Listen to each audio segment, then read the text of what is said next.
కడప జిల్లా పులివెందుల తాలూకా పరిధిలోని వేముల మండలం తుమ్మలపల్లి యురేనియం ప్రాజెక్టుకు సమీపంలో ఒకప్పటి కదిరి ఘాట్లో అత్యంత మహిమాన్వితమైనటువంటి శ్రీ ఆంజనేయ స్వామి కొలువుతీరి ఉన్నారు.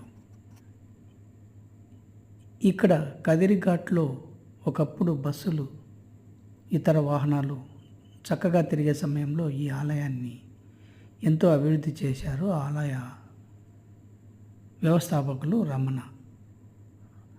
అయితే పులివెందుల నుంచి వయా నామలగుండు మీద నూతన రోడ్డు నిర్మాణంతో ఈ ఆలయం దాదాపుగా పూర్తిగా శిథిలావస్థకు చేరుతోంది. ఈ ఆలయాన్ని సంరక్షించుకోవాల్సిన బాధ్యత హిందువులపై అందరిపైన ఉంది. ప్రస్తుతం ఈ ఆలయానికి చక్కని రోడ్డు మార్గం ఉంది. ప్రతి మంగళ శనివారాలలో కొంతమంది భక్తులు వెళ్ళి పూజలు నిర్వహిస్తున్నారు. ఆలయ అభివృద్ధికి హిందువులందరూ తోడ్పాటును అందించాల్సిన అవసరం ఉంది.